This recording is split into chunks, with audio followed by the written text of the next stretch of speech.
S, ಮುಂದಿನ ಲೋಕಸಭಾ ಕ್ಷೇತ್ರ ಹಾಸನ, ಪ್ರತಿಷ್ಠಿತ ಲೋಕಸಭಾ ಕ್ಷೇತ್ರ. ಈ ಬಾರಿ ಚುನಾವಣೆಗೆ ಒಂದು ರೀತಿಯಲ್ಲಿ 1999ರಿಂದ ಇಲ್ಲಿವರೆಗೂ ನೋಡಿದ್ರೆ 5 ಬಾರಿ ಚುನಾವಣೆಯಲ್ಲಿ ಒಮ್ಮೆ ಕಾಂಗ್ರೆಸ್, 4 ಬಾರಿ JDS ಗೆಲುವನ್ನು. ಒಮ್ಮೆ ಕಾಂಗ್ರೆಸ್ ಗೆದ್ದಿರೋದು ದೇವೇಗೌಡರ ವಿರುದ್ಧ. 1999 ಪುಟ್ಸ್ವಾಮಿ ಗೌಡ್ರು ಕಾಂಗ್ರೆಸ್ ಇಂದ ಗೆಲ್ತಾರೆ, ದೇವೇಗೌಡರನ್ನ ಸೋಲಿಸ್ತಾರೆ. ಮತ್ 4ರಲ್ಲಿ ದೇವೇಗೌಡರು ಗೆಲ್ತಾರೆ. 2004, 2009 ನೋಡಿ, ಅವತ್ತು ದೇವೇಗೌಡರು ಇಲ್ಲಿ ಸೋಲ್ತಾರೆ. ನಂತರ ಕನಕಪುರಕ್ಕೆ ಹೋಗಿ ಬೈ ಎಲೆಕ್ಷನ್ ಗೆದ್ದು MP ಆಗ್ತಾರೆ. ಮತ್ತೆ 2004 ಚುನಾವಣೆ ದೇವೇಗೌಡರು ಹಾಸನದಲ್ಲಿ ಗೆಲ್ತಾರೆ. ಕನಕಪುರದಲ್ಲಿ ಟಿವಿ ಆಂಕರ್ ತೇಜಸ್ವಿನಿ ಗೌಡರ ವಿರುದ್ಧ ಸೋಲ್ತಾರೆ. ಅವರು ನೆಪ ಮಾತ್ರ, ಅದರ ಹಿಂದೆ ಇದ್ದಿದ್ದು DK Shivakumar and DK Suresh. 2009 ದೇವೇಗೌಡರು JDS ಇಂದ ಗೆಲ್ತಾರೆ. ಇಲ್ಲಿ 4,96,000 ಮತ ಅವರಿಗೆ. BJP K ಚೆನ್ನಮೇಗೌಡರಿಗೆ 2,05,000, ಅಂತರ 2,91,000 ಗೆಲ್ತಾರೆ. 14 ದೇವೇಗೌಡರು ಗೆಲ್ತಾರೆ. ನರೇಂದ್ರ ಮೋದಿ ಅಲೆ ಇದ್ದಾಗ್ಲೂ ದೇವೇಗೌಡರು 5,09,000. ಎ ಮಂಜು ಕಾಂಗ್ರೆಸ್ ಇಂದ 4,09,000, 1 ಲಕ್ಷ ಅಂತರದಲ್ಲಿ ಗೆಲುವನ್ನ ಸಾಧಿಸ್ತಾರೆ. ಆಮೇಲೆ ಇನ್ನೊಂದು ವಿಚಾರ ಅಂತಂದ್ರೆ, ಇಲ್ಲಿ 2019 ಕ್ಷೇತ್ರ ಬಿಟ್ಕೊಡ್ತಾರೆ ದೇವೇಗೌಡರು. ಪ್ರಜ್ವಲ್ ರೇವಣ್ಣಂಗೆ ಮೊಮ್ಮಗನಿಗಾಗಿ ಕ್ಷೇತ್ರವನ್ನ ತ್ಯಾಗ ಮಾಡ್ತಾರೆ. ಅವರು ಹಾಸನದಲ್ಲಿ ಸೋಲ್ತಲ್ಲ, ತುಮಕೂರಲ್ಲಿ ಸೋಲ್ತಾರೆ, ನಿಖಿಲ್ ಮಂಡ್ಯದಲ್ಲಿ ಸೋಲ್ತಾರೆ. ಏಕೈಕ ವ್ಯಕ್ತಿ ಪ್ರಜ್ವಲ್ ರೇವಣ್ಣ ಹಾಸನದಲ್ಲಿ ಗೆಲ್ತಾರೆ. ಪ್ರಜ್ವಲ್ ರೇವಣ್ಣ 6,76,000 ಮತ ಪಡೆದ್ರೆ, ಇವ್ರು ಮೈತ್ರಿ ಆಗ್ಬಿಟ್ರಲ್ಲ JDS ಕಾಂಗ್ರೆಸ್ ಅನ್ಕೊಂಡ್ ಸಿಡಿದಂತ ಕಾಂಗ್ರೆಸ್ ನಾಯಕ ಎ ಮಂಜು ಅವ್ರು BJP ಬಂದು ಕ್ಯಾಂಡಿಡೇಟ್ ಆಗ್ತಾರೆ. 5,35,000 ಮತ ಪಡಿತಾರೆ. 1,41,000 ಅಂತರದಲ್ಲಿ ಸೋಲ್ತಾರೆ. ಅವತ್ತೇನಾರ ಒಂದ್ ಸ್ವಲ್ಪ ಜನ ಟ್ರೈ ಮಾಡಿ ಗಣ್ಸಿ ಶಿವರಾಮ್ ಇವರೆಲ್ಲ ಸೇರ್ಕೊಂಡು ಕೈ ಕೊಟ್ಟಿದ್ರೆ ಅವತ್ ಪ್ರಜ್ವಲ್ನ ಸೋಲಿಸಬಹುದಿತ್ತು ಅಂತ. ಬಟ್ ಮುಗಿತು, ಪ್ರಜ್ವಲ್ ಗೆದ್ರು, ಒಂದ್ಸಲ MP ಆದ್ರು. ಈ ಟರ್ಮ್ ಅಲ್ಲಿ ಅನರ್ಹ ಆದ್ರು ಒಂದಷ್ಟು ಜನ, ಮತ್ತದಕ್ಕೆ ಸ್ಟೇ. ಓಕೆ, JDS BJP ಮೈತ್ರಿ ಆಗಿದೆ. ಪುಟ್ಸ್ವಾಮಿ ಗೌಡ್ರು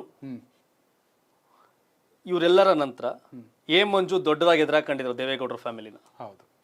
ಪ್ರೀತಮ್ ಗೌಡ್ರು ಎದುರಾಕೊಂಡಿದ್ರು, ಸೋತ್ರು MLA. ಈಗ ಹಂಗ್ ನೋಡಿದ್ರಿ, ಮೈತ್ರಿಯನ್ನ ವಿರೋಧ ಮಾಡಿ ಎ ಮಂಜು ಟೈಪ್ ಅವ್ರ ಹೊರಗಡೆ ಬರ್ಬೇಕಾಗಿತ್ತು, ಬರಲಿಲ್ಲ.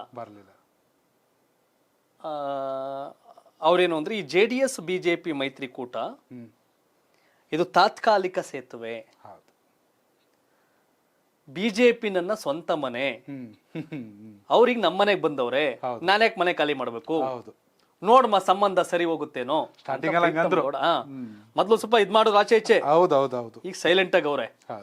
ಬಟ್ ಈಗ ಇಲ್ಲೇನು 8 ವಿಧಾನಸಭಾ ಕ್ಷೇತ್ರ ಬರುತ್ತೆ. ಚಿಕ್ಕಮಗಳೂರಿನ ಕಡೂರು ಇಲ್ಲಿಗೆ ಸೇರುತ್ತೆ. ಕಡೂರಲ್ಲಿ ಕಾಂಗ್ರೆಸ್ನ ಆನಂದ್ ಗೆದ್ದವ್ರೆ. ಶ್ರವಣಬೆಳಗೊಳದಲ್ಲಿ ಬಾಲಕೃಷ್ಣ JDS, ಅರಸೀಕೆರೆ ಶಿವಲಿಂಗೇಗೌಡರು ಕಾಂಗ್ರೆಸ್, ಬೇಲೂರಲ್ಲಿ ಉಳ್ಳಳ್ಳಿ ಸುರೇಶ್ BJP, ಹಾಸನದಲ್ಲಿ Swaroop JDS, Holenarasipura Revanna JDS, Arkalgud A Manju JDS, Sakleshpur cement Manju BJP.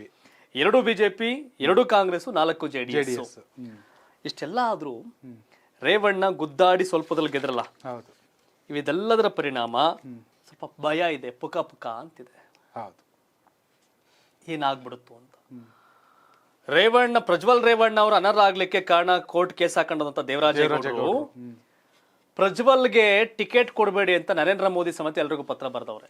ಮೈತ್ರಿ ಓಕೆ, ಅಭ್ಯರ್ಥಿ ಯಾಕೆ, ಪ್ರಜ್ವಲ್ ರೇವಣ್ಣ ಆದ್ರೆ ಬೇಡ, ನನ್ನ ಹೋರಾಟ ರೇವಣ್ಣ ಫ್ಯಾಮಿಲಿ ವಿರುದ್ಧ. ದೇವೇಗೌಡರು ದೇವರಂತ ಮನುಷ್ಯ, ಆದ್ರೆ ರೇವಣ್ಣ ಅವ್ರ ಮಗ, ರೇವಣ್ಣ ಅವ್ರ ಹೆಂಡತಿ ಅಲ್ಲ, ಅವರ ರಾಕ್ಷಸಿ ವರ್ತನೆಗಳು ಸರಿ ಇಲ್ಲ ಅಂತ ಪತ್ರ ಬರ್ದವ್ರು.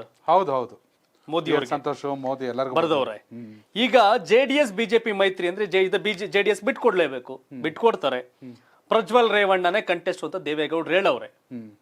ಬಟ್ BJP ಅವ್ರು ಯಾವಾಗ ಯಾವ ದಳ ಆಗ್ತಾರೋ ಗೊತ್ತಿಲ್ವಲ್ಲ. ಬೇರೆ ಏನಾರ ಆದ್ರೆ ದೇವೇಗೌಡರು ಕಂಟೆಸ್ಟ್ ಮಾಡಬಹುದು ಅನಿವಾರ್ಯ ಕಾರಣಗಳಿಂದ. ರಾಜಕೀಯ ಮುತ್ಸದಿ ಕರ್ನಾಟಕಕ್ಕೆ ಕೆಲವೇ ತಿಂಗಳುಗಳು ಪ್ರಧಾನಿ ಆದ್ರೂ ನಮ್ಮ ರಾಜ್ಯಕ್ಕೆ ಒಂದು ಹೆಮ್ಮೆಯ ವಿಚಾರ ದೇವೇಗೌಡರು. ದೇವೇಗೌಡರ ಬಗ್ಗೆ ಯಾರದು ಬಹುತೇಕರ ತಕರಾರಿಲ್ಲ, ಆದ್ರೆ ದೇವೇಗೌಡರ ಮಕ್ಕಳು ರೇವಣ್ಣ ಆಚೆ ಬಂದಾಗ ತಕರಾರಿದೆ. ಈಗಲೂ ಇಲ್ಲಿ BJP ನಾಯಕರು ಇವರೆಲ್ಲ ಹೇಳೋದು ತಕರಾರು. ಈಗ ಪ್ರೀತಮ್ ದೇವೇಗೌಡರ ಬಗ್ಗೆ ಮಾತಾಡಲ್ಲ, ರೇವಣ್ಣ ಬಗ್ಗೆನೆ, ಭವಾನಿ ರೇವಣ್ಣ ಬಗ್ಗೆನೆ. JDS ಇಂದ ಪ್ರಜ್ವಲ್ ರೇವಣ್ಣ ತಪ್ಪಿದ್ರೆ HD ರೇವಣ್ಣ ಇಲ್ಲ, AT ರಾಮಸ್ವಾಮಿ. ದೇವೇಗೌಡರು ಆಗಲ್ಲ, ಪ್ರಜ್ವಲ್ ಇಲ್ಲ ಅಂದ್ರೆ AT ರಾಮಸ್ವಾಮಿ JDS ನ ಅಭ್ಯರ್ಥಿ ಆಗಬಹುದು, ಅವ್ರು BJP ಹೋಗಿದಾರಲ್ಲ ಅಂತ ಚರ್ಚೆ. ಇನ್ ಕಾಂಗ್ರೆಸ್ ಇಂದ ಬಾಗೂರ್ ಮಂಜೇಗೌಡ, ಗಣ್ಸಿ ಶಿವರಾಮ್, ಶ್ರೇಯಸ್ ಪಟೇಲ್, ಗೋಪಾಲ್ ಸ್ವಾಮಿ ಹಂಗೈತೆ. ಶ್ರೇಯಸ್ ಪಟೇಲ್ HD ರೇವಣ್ಣ ವಿರುದ್ಧ ಅಲ್ಪ ಮತದಲ್ಲಿ ಸೋತಿರೋ ಅವ್ರ ಬಗ್ಗೆ ಒಂದಷ್ಟು ಒಲವು. ಗಣ್ಸಿ ಶಿವರಾಮ್ ನಾನು ಸೀನಿಯರ್, ಕಡೆ ಅವಕಾಶ ನೋಡಿ ಅಂತ ಅವರು ಪ್ರಬಲ ನಾಯಕರು ಅವ್ರದ್ದು.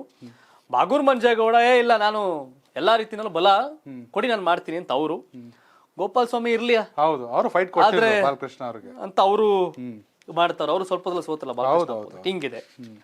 ಬಟ್ ಇಲ್ಲೇನು ಅಂದ್ರೆ ಈ ಮೈತ್ರಿ ಆಗದಿದ್ದರೆ ಪ್ರಜ್ವಲ್ ರೇವಣ್ಣ ಸೋಲು ಫಿಕ್ಸ್.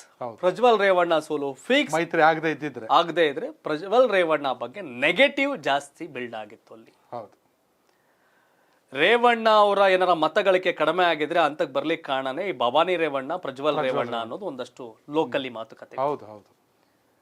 ದೇವೇಗೌಡರ ಬಗ್ಗೆ ಅಲ್ಲಿ ಯಾರ್ದು ಬಹುತೇಕರ ತಕರಾರಿಲ್ಲ. ಈ ಪ್ರಜ್ವಲ್ ರೇವಣ್ಣ, ಭವಾನಿ ರೇವಣ್ಣ, ಸೂರಜ್ಜು, ಎಚ್ ಡಿ ರೇವಣ್ಣ ಬಗ್ಗೆ ತಕರಾರಿದೆ ರಾಜಕೀಯದಲ್ಲಿ. ಹೌದು, ಅವರು ಕಾಂಗ್ರೆಸ್ ಜೊತೆ ತುಂಬಾ ಚೆನ್ನಾಗಿದ್ದಾರೆ, ಒಂದಷ್ಟು ಗೊಂದಲಗಳಿದೆ ಇಲ್ಲಿ. ಹೀಗಾಗಿ JDS ಬಿಜೆಪಿ ಮೈತ್ರಿಕೂಟದ ಅಭ್ಯರ್ಥಿ ಪ್ರಜ್ವಲ್ ಆದರೆ ಒಂದಷ್ಟು ಬಿಜೆಪಿಗರು ಕಾಂಗ್ರೆಸ್ಗೆ ಸಪೋರ್ಟ್ ಮಾಡಬಹುದು. ಈಗ ಯಾವ ಗ್ಯಾರಂಟಿ ಮೇಲೆ ಹೇಳ್ತೀರಿ? ಅದೇ ಪ್ರೀತಮ್ JDS ಅಲ್ಲ ಹೇಳುದಲ್ಲ, JDS ವಿರುದ್ಧನೇ ಗೆದ್ದಿರೋದು ಸಿಮೆಂಟ್ ಮಂಜು. ಹೌದು, ಪ್ರೀತಮ್ ಗೌಡ. JDS ವಿರುದ್ಧನೇ ಗೆದ್ದಿರೋದು ಸುಳ್ಳಳ್ಳಿ ಸುರೇಶ್. ಹೌದು, JDS ವಿರುದ್ಧನೇ ಸೋತಿರೋದು ಪ್ರೀತಮ್ ಗೌಡ. ಹೌದು. ಯಾಕೆ JDS ಕೋಟ್ ಹಾಕ್ಸ್ತಾರೆ? Because of Vijendra. ನರೇಂದ್ರ ಮೋದಿ ಅನ್ನಬಹುದು, ಆದ್ರೂ ಒಳಗಳಿರುತ್ತೆ. ಅಲ್ಲಿ ಕ್ಯಾಂಡಿಡೇಟ್ ಪ್ರಜ್ವಲ್ ಆದ್ರೂ ಉಲ್ಟಾ ಹೊಡಿತಾರೆ. ಪ್ರಜ್ವಲ್ ಅಲ್ಲದೆ ಬೇರೆ ಆದ್ರೆ ಮೈತ್ರಿ ಅಭ್ಯರ್ಥಿ ಗೆಲ್ಲಬಹುದು ಅಂತಿದೆ. ಪ್ರಜ್ವಲ್ ರೇವಣ್ಣನೇ ಆದರೆ ಸೋಲ್ಸಕ್ಕೇನ್ ಬೇಕು, ಎಲ್ಲ ಸೇರಿ ಸೋಲ್ಸ್ತಾರೆ ಅಂತ ಚರ್ಚೆ ಇದೆ. ಬಟ್ ಈಗಲೇ ಹೋಗಿ ಕೂತ್ಕೊಂಡು ಬಾರಣ್ಣ ಪ್ರೀತಮಣ್ಣ ಅನ್ಕೊಂಡು ಪ್ರಜ್ವಲ್ ರೇವಣ್ಣ, ಬಾರಣ್ಣ ಮಂಜಣ್ಣ ಅನ್ಕೊಂಡು ಸಿಮೆಂಟ್ ಮಂಜು ಜೊತೆ, ಬಾರಣ್ಣ ಸುರೇಶಣ್ಣ ಅನ್ಕೊಂಡು ಕಳೆದ ಬಾರಿ ಕಾಂಗ್ರೆಸ್ ಸಪೋರ್ಟ್ ಮಾಡಿದ್ರು ಇವ್ರಿಗೆ, ಮೈತ್ರಿ ಆದ್ರು ಅಂತ. ಯಾರೊಬ್ರು ವಿರೋಧ ಮಾಡ್ಲಿಲ್ಲ, ಮಂಜು ಬಿಟ್ರೆ ಅವರೇ ಬಿಜೆಪಿ ಕನೆಕ್ಟ್ ಆಗ್ಬಿಟ್ರಲ್ಲ. ಆದ್ರೆ ಬಿಜೆಪಿ ಆ ವಾತಾವರಣ ಇಲ್ಲ. ಕರೆಕ್ಟ್. ನಮ್ಮ NDA ಅಭ್ಯರ್ಥಿಗೆ ಓಟ್ ಹಾಕಿ ಅಂತ ಪ್ರೀತಮ್ ಕೇಳ್ಬೋದೇನೋ, ನಮ್ ಪ್ರಜ್ವಲ್ ರೇವಣ್ಣಂಗ್ ಓಟ್ ಹಾಕಿ ಅಂತ ಪ್ರೀತಮ್ ಕೇಳಲ್ಲ. NDA ಅಭ್ಯರ್ಥಿಗೆ ಓಟ್ ಹಾಕಿ ನರೇಂದ್ರ ಮೋದಿ ಪ್ರಧಾನಿ ಮಾಡಲು ಓಟ್ ಹಾಕಿ ಅಂತ ಹೇಳ್ತಾರೆ ಹೊರತು ಪ್ರಜ್ವಲ್ ರೇವಣ್ಣ ಗೆಲ್ಲುವುದಕ್ಕಾಗಿ ಓಟ್ ಹಾಕಿ ಅಂತ ಕೇಳಲ್ಲ ಪ್ರೀತಮ್. ಹೌದು ಅಲ್ವಾ? ಹೌದು. ಹಾಗಾಗಿ ಪ್ರಜ್ವಲ್ ರೇವಣ್ಣ ಬಗ್ಗೆ ಒಂದಷ್ಟು ತಕರಾರುಗಳು ಜಾಸ್ತಿ ಇದೆ. ಸೊ ಹಾಗಾಗಿ ಪ್ರಜ್ವಲ್ ರೇವಣ್ಣ ಸಂಬಂಧಪಟ್ಟ ಕ್ಯಾಂಡಿಡೇಟ್ ಚೇಂಜ್ ಆಗೋ ಕಡೆ ಒಂದಷ್ಟು ಒತ್ತಡ ಬರ್ಬೋದೇನೋ. ಕುಮಾರಸ್ವಾಮಿ ಹಿಂದೆ ಅವಾಗ ನಮ್ಮನೆಯಿಂದ ಯಾರು ನಿಲ್ಲಲ್ಲ, ನಮ್ಮನೆಯಿಂದ ಯಾರು ನಿಲ್ಲಲ್ಲ ಅನ್ನೋದು ಅವು ಇವು ಏನೇನೋ ಇದೆ. ಬಟ್ ಇದು ಕಡೆಗಳಿಗೆವರೆಗೂ ಹಾಸನ ಹಂಗಾಮ ಹಿಂಗೆ. ಹಾಸನ JDS ಹಂಗೆ ದೇವೇಗೌಡರು ನೆನ್ನೆ ತಾನೇ ಹೇಳೋರೆ, ಕುಮಾರಸ್ವಾಮಿ ಅವರು ನಿಲ್ಲಲ್ಲ, ನಿಖಿಲು ನಿಲ್ಲಲ್ಲ ಅಂತ. ಪ್ರಜ್ವಲ್ ಹೇಳಿಲ್ಲ. ಹಂಗೆ ಹೇಳಕ್ಕಾಯ್ತದ? ಕುಮಾರಸ್ವಾಮಿ ಅವರು ನಿಲ್ಲಲ್ಲ ಅಂತ ಮೈತ್ರಿ ಮಾಡ್ಕೊಂಡ್ಮೇಲೆ ಏನ್ ಬೇಕಾದ್ರೆ ಆಗ್ಬೋದು. ಕುಮಾರಸ್ವಾಮಿ ಅವ್ರದ್ದು ಲಾಜಿಕ್ ಬೇರೆ ಇದೆ. ಅವ್ರು ಇನ್ನೂ ರಾಜಕೀಯ 10 ವರ್ಷ 15 ವರ್ಷ ರಾಜಕೀಯ ಮಾಡ್ತಾರೆ. ಹೌದು, ಬುದ್ಧಿವಂತಿಕೆ ಪ್ರದರ್ಶನ ಮಾಡ್ತಾವ್ರೆ. ಬಟ್ ಈಗ ಹಾಸನ ಲೋಕಸಭೆ ಅಂತ ಬಂದಾಗ ಒಂದ್ ಸ್ವಲ್ಪ ಟ್ವಿಸ್ಟ್ ಇದೆ. ಹೌದು, ಹಾಸನದಲ್ಲಿ JDSಗೆ ನೆಗೆಟಿವ್ ಅಂತಿರೋದು ಪ್ರಜ್ವಲ್ ಅನ್ನೋ ಕಾರಣಕ್ಕೆ ಬಿಟ್ರೆ ಬೇರೆ ದೊಡ್ಡದ್ ಕಾಣ್ತಿಲ್ಲ. ದೇವೇಗೌಡ್ರೆ ಮತ್ತೆ ನಿಂತ್ರು ಬೇಕಾರೆ ಪ್ರಜ್ವಲ್ ಪ್ರೀತಮ್ ಗೌಡ ಹೋಗ್ಬಿಟ್ಟು ಪ್ರಚಾರ ಮಾಡ್ಕೊಂಡು ಬಂದ್ಬಿಡ್ತಾರೆ ಖಂಡಿತವಾಗ್ಲು ಅಲ್ವಾ? ಹೌದು, ಅದಾಗತ್ತೆ. ಬಟ್ ಪ್ರಜ್ವಲ್ಗಾದ್ರೆ ಒಂದಷ್ಟು ಮೈತ್ರಿಯಲ್ಲಿ ತುರುಸು ಬಿರುಸು ಚರ್ಚೆ ಅವು ಇವು ಆಗಬಹುದು. ನಿಮ್ ಪ್ರಕಾರ ಹಾಸನ ಸಂಸದರು ಯಾರಾಗ್ತಾರೆ? ಹಾಗೆ ಯಾರು ಪ್ರಧಾನಿ ಆಗ್ಬೇಕು? ಮೋದಿ ಅವರ, ರಾಹುಲ್ ಗಾಂಧಿ ಅವರ ಅಥವಾ ಮಲ್ಲಿಕಾರ್ಜುನ್ ಖರ್ಗೆ ಅವರ? ನಿಮ್ಮ ಅಭಿಪ್ರಾಯ ಕಾಮೆಂಟ್ ಮಾಡಿ.